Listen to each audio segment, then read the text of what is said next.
অরুণাচল সিরিজের অষ্টম পর্বে আমার সমস্ত দর্শককে আরেকবার স্বাগত।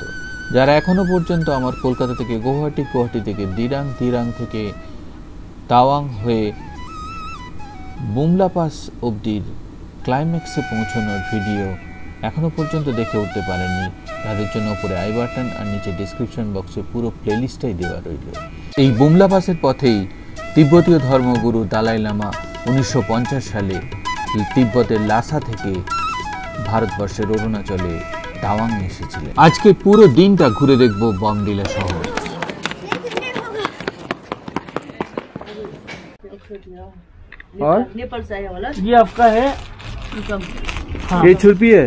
যারা এখনো আমার চ্যানেলে নতুন ভিডিও দেখছেন কিন্তু চ্যানেলটা সাবস্ক্রাইব করেননি, তাদের জন্য বিশেষ অনুরোধ, প্লিজ সাবস্ক্রাইব করে ফেলুন। ইয়াক বাটার, আচ্ছা আচ্ছা। असली butter. Last but not the least, Bomdila craft centre. তাহলে আর দেরি না করে শুরু করা যাক উত্তর অরুণাচলের অন্যতম সুন্দর শৈল শহর বমডিলার গল্প।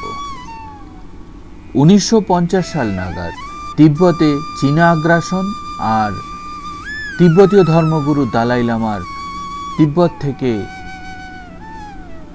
অরুণাচলে চলে আসা আর বমডিলার আত্মপ্রকাশ প্রায় একই সঙ্গে হতে থাকে। 1962 যুদ্ধে চীনা সৈন্যরা অরুণাচলের বিভিন্ন সীমান্ত দিয়ে ঢুকে বমডিলা পর্যন্ত চলে আসে আর বমডিলা চলে আসে ইতিহাসের পাতায় আলোচনার কেন্দ্রবিন্দুতে। অরুণাচলে আসার পর থেকে বেশ কিছুদিন বাদে লিকার চার পেলাম।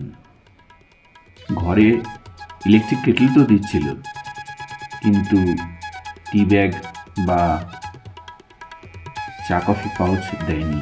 আমি কফি খাই না আর টি ব্যাগটা আমি আনতে ভুলে গেছি, তাই চা খেয়ে সুখ হচ্ছিল না। অতি কষ্টে একটা গ্রিন টি জোগাড় করেছিলাম দিরাং থেকে। দিরাং তাওয়াং কোথাও আমি পাইনি। বেশ আমেজ করে চাটা খাচ্ছি সকালে। এখন টেম্পারেচার 2 ডিগ্রি, গায়ের উপর রোদ এসে পড়েছে আর বাইরে বিকেল।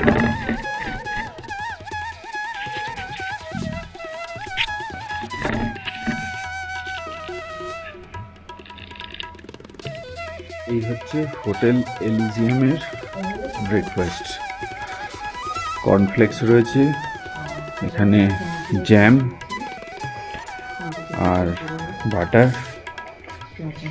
এখানে চায়ের ব্যবস্থা, এখানে গরম দুধ আছে, এখানে পোহা রয়েছে।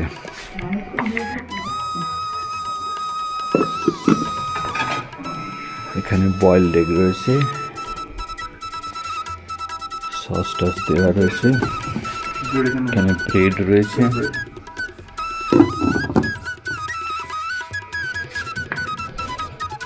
এখানে রয়েছে পুরি,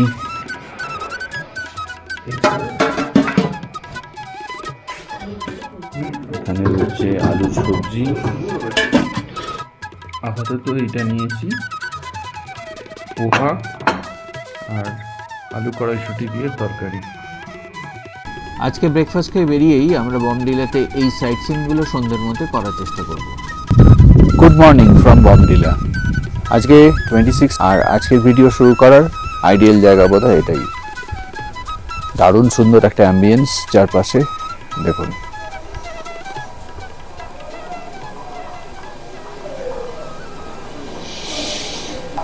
আমার পিছনে বমডিলা মনেস্ট্রি বা জিআরএল মনেস্ট্রি, GRLM শর্টে বলে।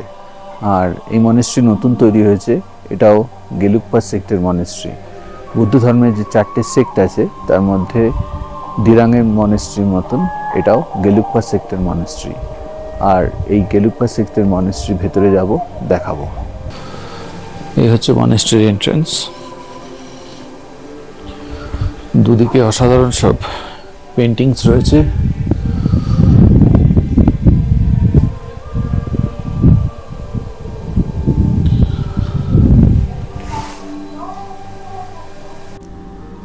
এই হলো জিআরএল মনেস্ট্রি বমডিলার অন্দরসজ্জা।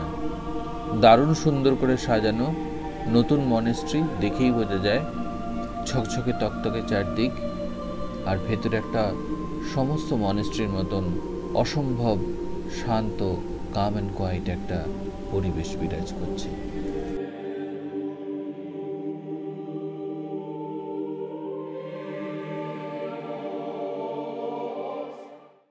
আজকে 26 ডিসেম্বর, বড়দিনের ছুটি চলছে। বমডিলা মনেস্ট্রিতে এই মুহূর্তে আমরা ছাড়া আর কেউ নেই, একদম ফাঁকা। জিআরএল মনেস্ট্রির পাশেই এটা স্কুল, এখানে টিবেটিয়ান বুদ্ধিজম পড়ানো হয়। আমরা যখন গিয়েছিলাম তখন স্কুল চলছিল। আর এটা হচ্ছে মনেস্ট্রি।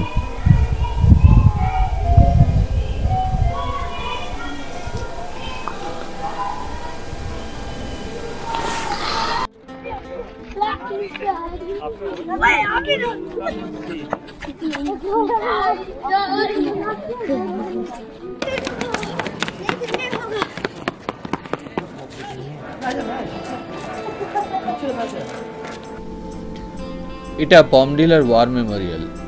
এই জায়গাটা সম্বন্ধে বিশেষ তথ্য আমাদের কাছে ছিল না, আমরা খুঁজে খুঁজে এই জায়গাটা এলাম। এই জায়গাটা এখনো পর্যন্ত আর্মি ট্রেনিং সেন্টার, তাই এখানে ফটোগ্রাফি, ভিডিওগ্রাফি ভীষণভাবে রেস্ট্রিক্টেড।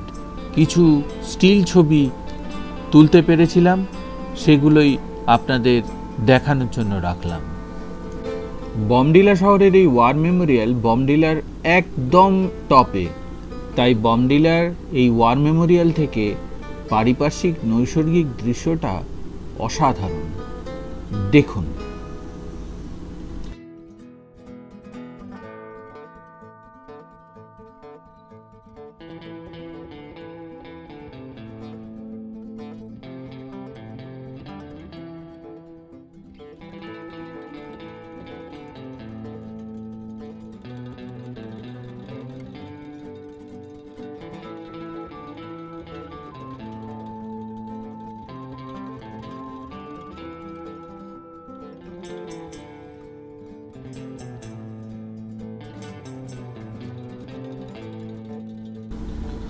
বমডিলার মার্কেটে রয়েছে থুপচোং গিয়াৎসে লিং মনেস্ট্রি, অনেক পুরনো, খুব ছোট্ট মনেস্ট্রি। পাশে আরেকটা নির্মীয়মান মনেস্ট্রি রয়েছে, নতুন তৈরি হচ্ছে। আগামী বছর দালাই লামা উদ্বোধন করবেন।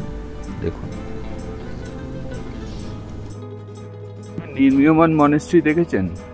দেখুন, এটা নতুন মনেস্ট্রি, পাশে পুরনো মনেস্ট্রিটা রয়েছে। আগামী বছর দালাই লামা এসে উদ্বোধন করবেন এটা। বুদ্ধের স্ট্যাচু ঢাকা রয়েছে। ক্রাফট সেন্টার বমডিলা, এর খোলা থাকার টাইমিংটা দেওয়া রইল। এটা কিন্তু কোনোভাবেই মিস করা যাবে না। ঢুকেই আপনি যে গাড়ি নিয়ে আসবেন সে গাড়ি পার্ক করার জন্য বিশাল পার্কিং এরিয়া, আর রয়েছে এম্পোরিয়াম যেখান থেকে সেল হয় এখানকার প্রোডাক্ট, আর পিছনে কিছু পোশাক আশাক, বিশেষত উলের পোশাক তৈরির কারখানা রয়েছে, ফ্যাক্টরি দেখাবো। দেখুন, এগুলো হচ্ছে ছোট ছোট হাতের কাজের জিনিস। টুপি 250 টাকা, ছোট ছোট গলায় দেওয়ার মাফলারের মতন 200 টাকা। এখানে বাঁশের তৈরি, কাঠের তৈরি, উডেন ফার্নিচার, মোড়া এসব রয়েছে। আর এদিকে উলেন জিনিস, কার্ডিগান, কোট, ব্যাগ রয়েছে, স্মৃতি হিসেবে নিয়ে যেতে পারেন। ये कितने का है? আগেই বলেছি অরুণাচলে অসংখ্য ট্রাইব রয়েছে, আর এখানে রয়েছে সেই বিভিন্ন ট্রাইবাল ড্রেস। একদম বাঁদিকে রয়েছে মংপা ট্রাইবের ড্রেস। এম্পোরিয়ামের পিছনে থাকা যে ফ্যাক্টরিটার কথা বলছিলাম, যেখানে মূলত উলেন জিনিস এবং বিভিন্ন পোশাক আশাক তৈরি হয়, তা এই হচ্ছে সেই ফ্যাক্টরি। আমরা ব্রেকফাস্টে গরম পুরি ভাজিয়ে খেয়েছিলাম, আর আজকে সন্ধেবেলা আমরা গরম সোয়েটার বানিয়ে নিয়ে গেলাম। ব্যাপারটা কি জানার জন্য কমেন্ট বক্সে কমেন্ট করবেন। আমি রিপ্লাই দেবো। লাঞ্চের জন্য এসেছি ক্রাফট সেন্টারের পিছনে কোমুস কিচেন। এখানে এথনিক, নাগা এবং চাইনিজ কুজিন পাওয়া যায়। এই হলো রেস্টুরেন্টের ভেতরের অ্যাম্বিয়েন্স, আর জানলার বাইরের ভিউটাও কিন্তু দারুণ সুন্দর। পুরো মেনু কার্ডটাই দেওয়া রইল, আপনারা প্রাইস এবং আইটেম সম্বন্ধে একটা ধারণা তৈরি করতে পারেন। চাইনিজই খেয়েছিলাম, নিয়েছিলাম একটা সুইটকর্ন স্যুপ, একটা মিক্স হাক্কা চাউমিন আর একটা বাটার গার্লিক প্রন। এই বাটার গার্লিক প্রনটা কিন্তু টেস্টে বিশেষভাবে উল্লেখযোগ্য। আমি এত ভালো বাটার গার্লিক প্রন খুব কমই খেয়েছি। सोयाबीन को जैसे बन ये लोकल सोयाबीन है। Local soybean. और ये masala king chilli. Green chilli chilli powder हम का लोकल বমডিলার আরেকটা অবশ্য দর্শনীয় গন্তব্য কিন্তু এই বমডিলার বাজার। याक बटर याक बटर। अच्छा अच्छा। असली बटर ओरिजिनल प्योर बटर है ये। हाँ? लोकल चावल लोकल चावल। बहुत टेस्ट, अच्छा अच्छा। बहुत टेस्ट। ये केजी कितने का है? ये आपको ये 2 kg 300 रुपये। हाँ। बहुत टेस्ट में এই যে ছুরপি, छुरका ये भी छुरपी है। ये भी छुरपी ये वाइट वाला अभी सब पल में এখানে যে ধরনের জিনিস পাওয়া যায় তা সচরাচর দেখা যায় না। এগুলো গরু বা ইয়াকের গলায় বাঁধার জন্য, আর সঙ্গে রয়েছে কমলা লেবু। এই লঙ্কাগুলো প্রচন্ড ঝাল হয়, লোকাল আচার তৈরি হয় বোধহয়।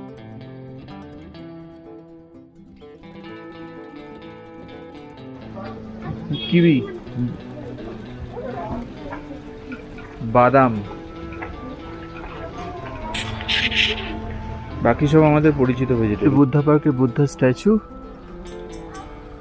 আর এই হচ্ছে সাজানো গোজানো কতগুলো উইশিং হুইল পর পর পর পর সাজানো আছে। এই হচ্ছে বুদ্ধা পার্ক। এটা বমডিলার একটা সাইট সিনের জায়গা। আজকে আবার সেই একই ব্যাপার, লেট লাঞ্চ।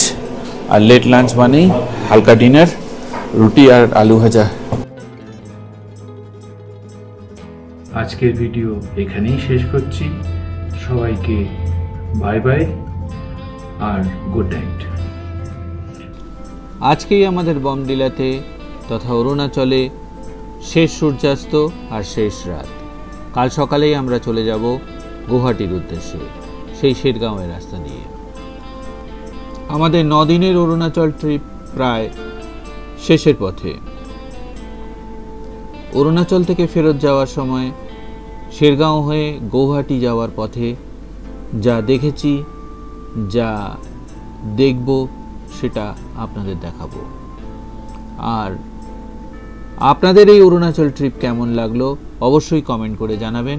যদিও এখনও 2টো পর্ব আসবে, একটা পর্ব গুয়াহাটি যাওয়ার, আর আরেকটা পর্ব হচ্ছে টোটাল অরুণাচলের ট্যুর প্ল্যানিং, যেটা আমি বলেছিলাম, সঙ্গে আইএলপি কী করে তৈরি করতে হয় এবং সমস্ত প্রস্তুতি পর্ব।